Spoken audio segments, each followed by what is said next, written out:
And you have to ask yourself, was Elizabeth groomed? Was she isolated? Was she controlled?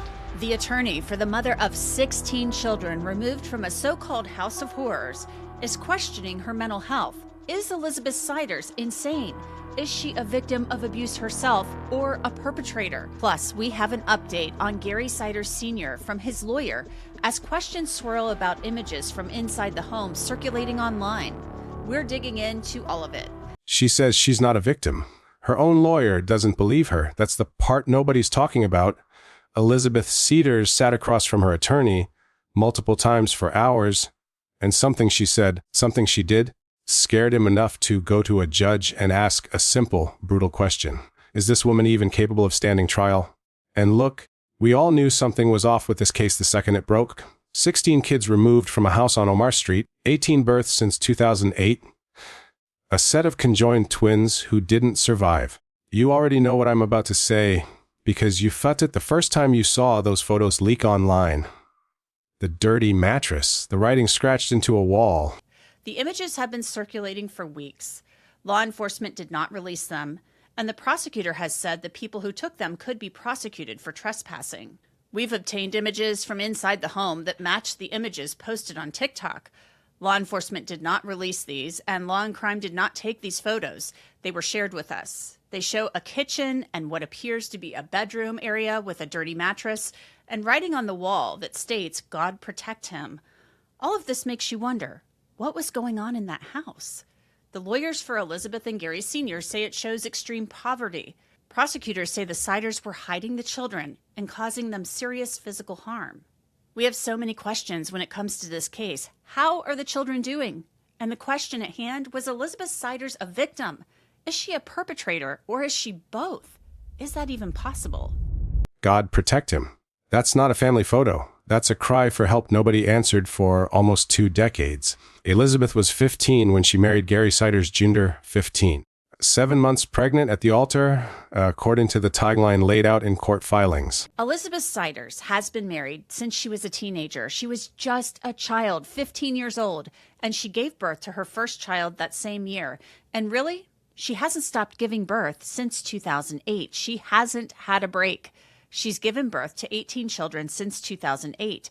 A set of conjoined twins died the same day they were born back in 2022. Now Elizabeth, who was booked into jail on June 30th on 16 counts of child endangering, along with her mother-in-law, Christina Ciders, and her husband, Gary Ciders Jr., and his father, Gary Sr., are in legal trouble.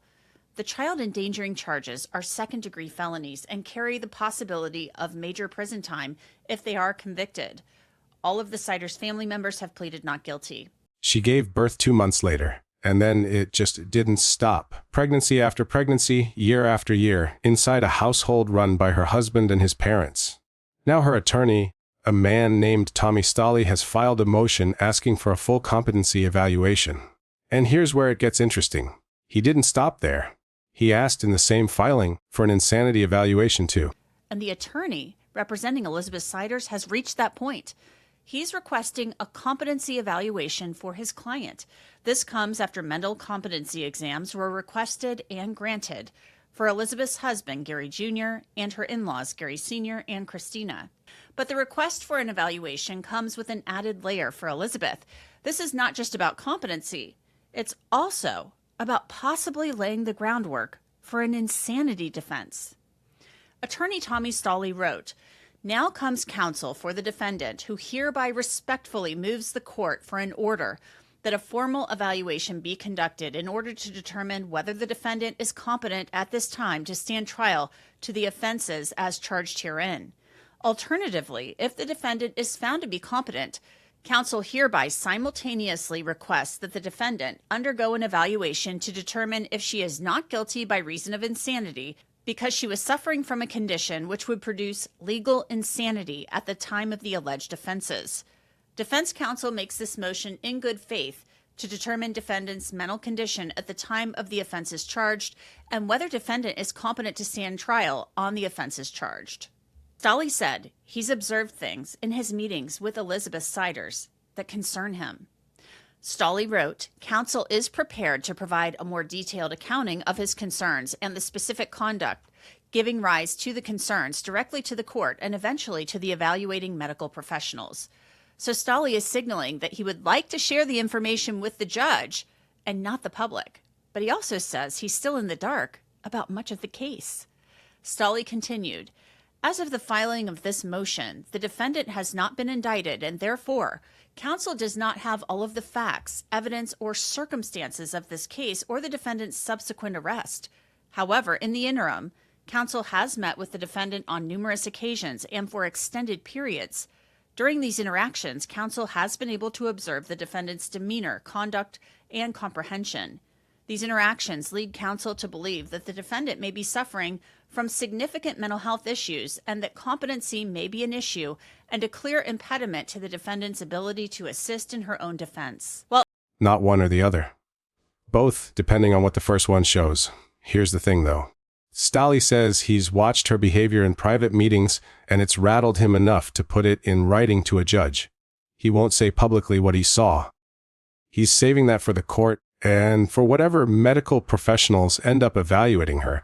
That's not normal lawyer caution. That's a man who saw something he didn't expect. yeah, we don't have any evidence of that so far, and we don't know what the investigation has uncovered. We have no clue. Dr. Bober, we have talked about how the other Ciders family members have filed these requests for competency evaluations, and now Elizabeth's lawyer has filed the same request with an added layer. He's saying if she's not competent, or if she is competent, rather, if they find her competent, we want an insanity evaluation. So are you surprised it took this long for Tommy Stolle to file this motion requesting a competency evaluation? I am a little bit surprised given her background. Again, some of the factors we had spoken about before, her age when she got married, the fact that she was essentially in this household for 2 decades, the conditions for which the kids were living in. And you know, if we look at the motion, the attorney's own direct observations of her behavior and his concerns about the fact that she might be suffering from mental illness. So I think he did so with good reason. And I am surprised it took this long. Yeah, and it seems like one person did it and then somebody else did it and then somebody else did it. And now here comes Elizabeth, really one of the key witnesses in this because she's the mother of the children and she's a defendant as well. You know, he's finally coming around and requesting this. What could he potentially be seeing that raises his concern? Do you think maybe she's just like, well, he has said in the past that she doesn't consider herself a victim. I wonder if she's just like, well, what do you mean? What's wrong? What's wrong with what we're doing? And do you think it could be something to that effect? And she's just totally okay with having 18 kids. It could be something obvious, like she's hallucinating, she's talking to herself, she's disorganized, she's confused. Or it could be something that's more subtle that after speaking to her, he sees that she's totally disconnected from reality. So whatever it is, there's also a tactical side to all this as well. And I think that's why he's moving forward. Was Elizabeth groomed? Was she isolated? Was she controlled? 3 questions. 3 questions that should have been asked back in 2008, not now. Not after 16 children were pulled out of that house. I need you to stay with me here because this is where the story stops being simple. Elizabeth's own brother, Jeremy Russell, has been posting on Facebook since the arrests, and his posts paint a picture that's hard to shake. He says his sister was brainwashed. He says the mother-in-law coached her to stay isolated, kept her away from family, controlled the money, controlled the story. He says Elizabeth genuinely believed she was doing the right thing, not gaming the system, not playing dumb, believing it. All of this comes after Elizabeth Ciders' brother, Jeremy Russell, posted on Facebook about Gary Sr., Christina, and Gary Jr. asking for those competency evaluations. Jeremy Russell wrote, "I don't think my sister would play dumb, the rest of the family playing goofy. My sister believed she was in good hands. She thought she was doing the right thing due to them. Them people I have nothing good to say about. Playing goofy, collecting welfare. The mother coached my sister to stay away. They have my sister so brainwashed. The mother got the welfare at the end of the year. Buying cars, posting on Facebook. That's what they just did to my sister." Now, what Jeremy Russell means by the mother got the welfare at the end of the year isn't clear. The county prosecutor said previously He was only aware of Gary Sr. and Christina receiving government benefits. But this isn't the first time that Jeremy has posted about his sister. Back on July 5th, Jeremy posted, "Got a lot of Facebook investigators, LOL. You're in for a ride. I've been telling you all. My remorse, I don't care. I really don't. That's sad. I tried many times. Ask my ex. She knows I was the one harassing. I love my sister. However, everyone knew about it. I told everyone. Welfare supporters to the maximum. So state knows something. I don't get it. Just leave me alone." And before that, Jeremy Russell posted on the day of the arrests. Jeremy wrote, "My sister just wrapped her life up due to indoctrination. It is 100% real. 20 kids and younger than me. The math equals immature, piece of you-know-what man involved. I met this dude a couple of months ago. Shook my hand like a baby would. Super soft hands. Definitely never worked a day in his life. I should have took him out that night. I was thinking about it, but my sister, I was happy to see. Been 15 years. You lost touch with your family, followed another. Look what happened." Jeremy Russell also defended his parents. Their allowing Elizabeth to marry at the age of 15 has been questioned endlessly. Jeremy said his parents are good, hardworking people. Now, Jeremy isn't a clean witness. He's admitted online to harassing family members. He said things that read more like rage than testimony. But buried inside his anger is a detail that lines up with everything the defense is now arguing. That Elizabeth wasn't the architect of this. That she was, maybe, the first victim inside that house before she ever became a mother inside it. We have a lot of nuggets and tidbits coming in, little bits and pieces of information coming in from her brother, who's been posting on Facebook, and then her lawyer. Her lawyer, Tommy Stolley, has said publicly that she does not consider herself a victim. But her brother has been posting on Facebook that things of the, like, she was indoctrinated. She went with another family. One of her other brothers said that as children, he and Elizabeth were badly beaten and abused. He said this on a TikTok live, and that he suggested she got pregnant to get out of the house, which that's happened many times in the past with other people. All of these little tidbits we're getting, and even with these little nuggets, there's still so much we don't know. Is it possible that she was, quote unquote, indoctrinated or what have you, but also made this choice? It's like this strange dichotomy, also made this choice to go with this family. Right. So if we look at her as a perpetrator, what we see is that no matter what she was going through, she had a fundamental duty to care for her children and not allow 16 children to live in a 12 by foot 12 room in human waste. But if we see her as a victim, then we say, but due to her intense abuse, control, manipulation, that, as you say, she was indoctrinated. So maybe the choice wasn't completely hers. If they're going to try to use battered woman syndrome, they're going to need to link it up with expert testimony. And in the state of Ohio, if they're going for the insanity defense, they're going to need to show that because of a mental illness or mental defect, that she did not appreciate the wrongfulness of her actions. And in that situation, the obligation is on the defense to prove it by a preponderance of the evidence. So it's going to be, I think, a high bar if they're going for the insanity defense, which is usually associated, by the way, with use of force and not child neglect or endangerment. And this is the part nobody talks about. A forensic psychiatrist, Dr. Daniel Bober, laid out something called coercive control.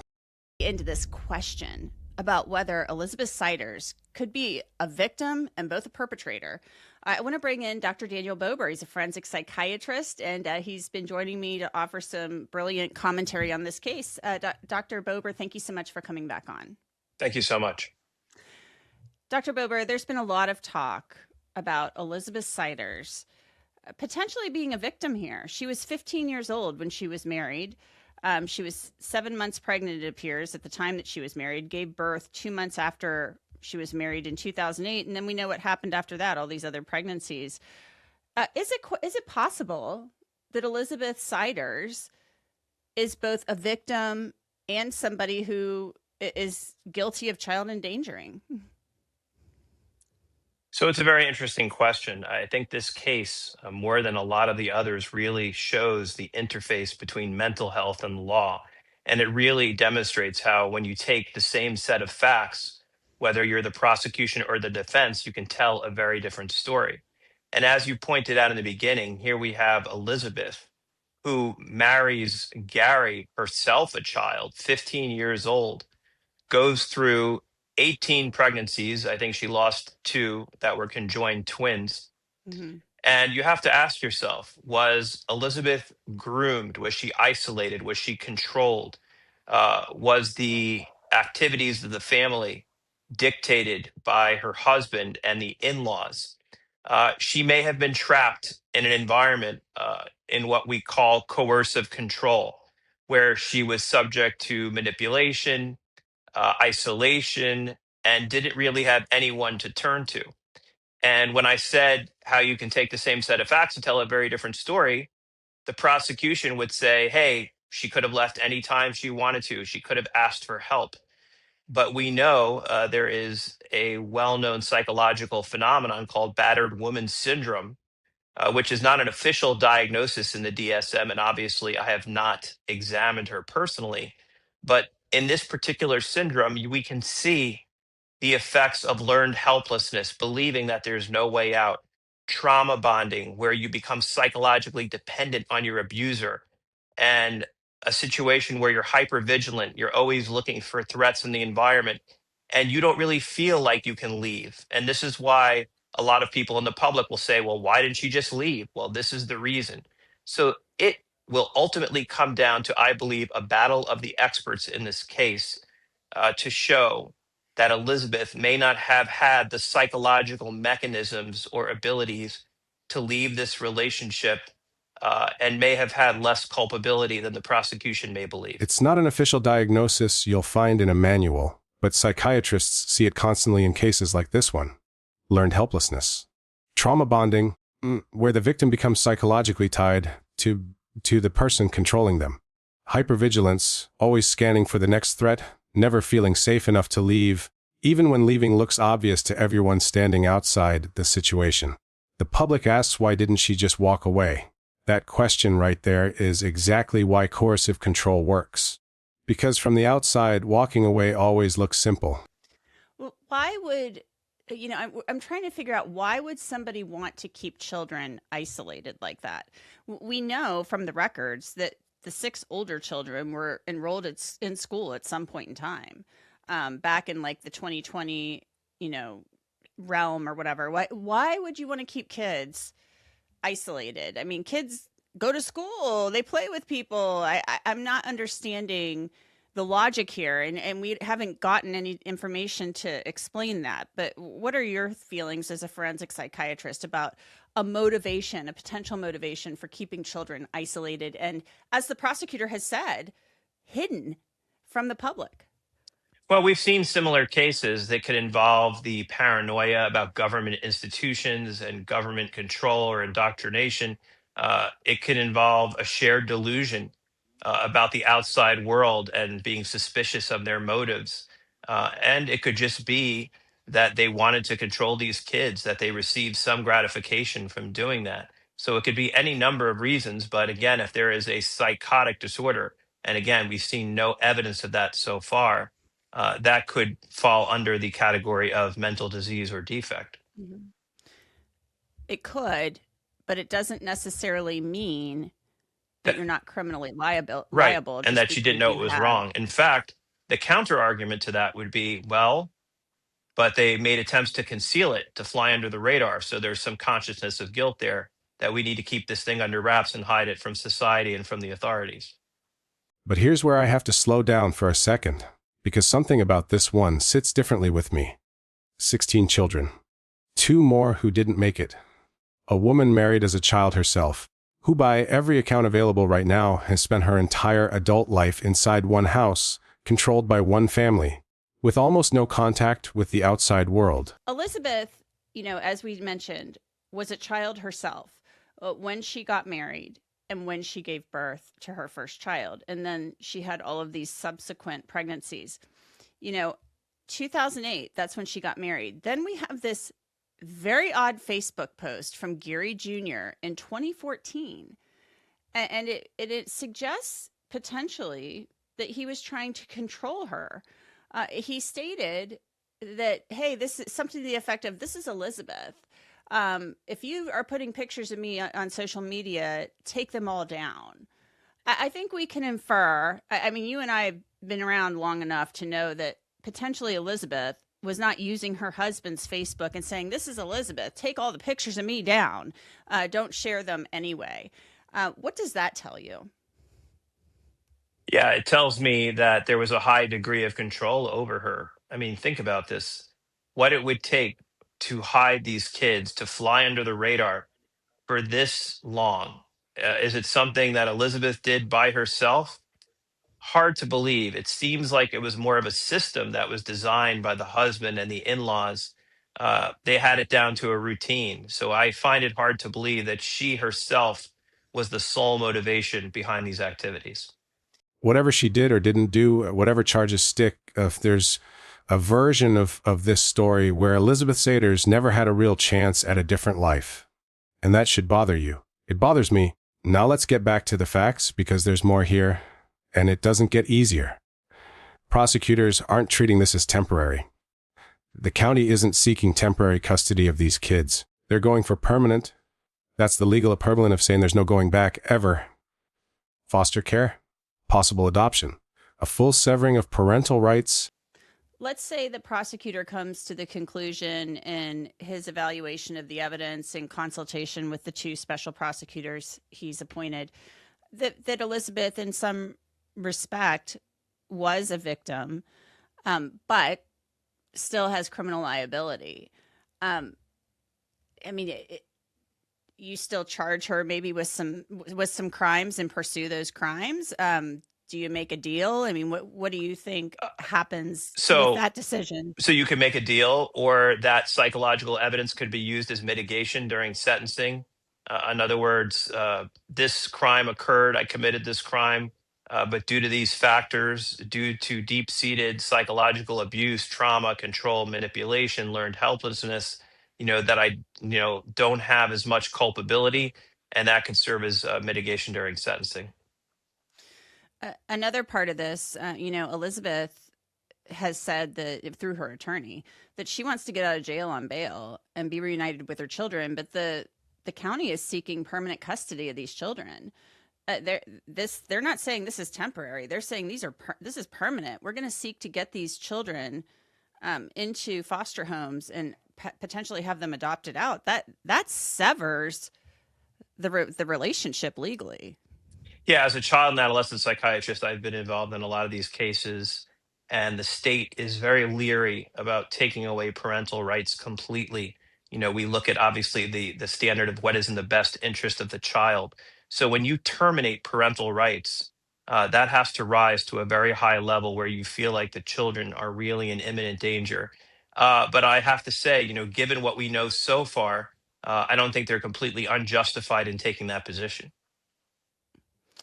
I think it'll be interesting to see how that plays out, because permanent custody, if the state is taking permanent custody, they will eventually try to find people to adopt those children. That's how it's going to work. And that flags to me, Dr. Bober, that what they're seeing in this investigation is so egregious that there's potentially no going back. Would you agree with that? States don't reach for that lightly. They have to prove the children were in real, documented danger, not just neglect on the margins. Which raises the question nobody's answered yet. What did investigators find inside that house that made permanent removal the very first move? 6 of the older children were, at some point, actually enrolled in school, which doesn't fit the pattern you'd expect from a family working that hard to stay hidden. If you're trying to fly under the radar, you don't put your kids in a system that tracks attendance and flags absences. So who registered them? And why did that stop? I think so. So far, what we've seen, obviously, we don't know everything that they know, but it would seem like that's the posture that they're taking for that reason. And what's so crazy to me about this as well is that somebody registered those kids in school. So I would have to think that Elizabeth Ciders was the one who registered those kids for school. I mean, They were registered for school. They were truant. So somebody tried to get them into school at some point. Does that have any type of mitigating effect? Yeah, it's actually surprising to me because to me that would put them on the radar more. That would make someone know that they weren't where they were supposed to be. So you would almost think that they wouldn't register them, and they would, and I quote, homeschool them Mm. because they don't want to be on the radar of authorities or people that could potentially expose what's going on. Meanwhile, Gary Ciders Sr., Elizabeth's father-in-law, is out of the hospital now, well enough to be transported to sign a bond. His attorney says the family has received death threats from, in his words, various corners of the internet, and he's accusing the state of exaggerating the case entirely. Actually, let me rephrase that. He's not just accusing the state of exaggeration. He's suggesting the public reaction itself has become dangerous, that people online have decided guilt before a single trial has happened. Gary Ciders Sr. is out of the hospital, and his attorney, Dorian Baum, he tells me that Sr. was able to be transported to the courthouse to sign his signature bond earlier this week. But Baum says nothing has really changed with the case, and he continues to accuse the Ohio Attorney General of exaggerating when it comes to this case. Baum told me in a statement, the Ciders family and their extended family have all received threats of violence, including death threats from various corners of the internet, for a case that in no way deserved this sort of attention or anger based on the facts as I've seen them. As a result of this, I have had to be extremely careful about providing any more details than necessary regarding the specific care and/or location of Mr. Ciders Sr., particularly given the fragile health and mental condition of Mr. Ciders Sr. Therefore, I am unable to provide you any further information beyond that. And maybe that's fair. Maybe it isn't. But you and I both know how these cases go. The system moves slow. Competency evaluations alone can take 30 days, sometimes longer if someone's found incompetent but possibly restorable, which can drag on for a year or more before anyone even gets to the actual trial. Let's say Elizabeth is found competent, but they still find mental illness in the competency evaluation. Just because you're mentally ill doesn't mean that you're not criminally liable. 100%. You can be mentally ill and you can still be competent, and you can be mentally ill and you could still be criminally responsible.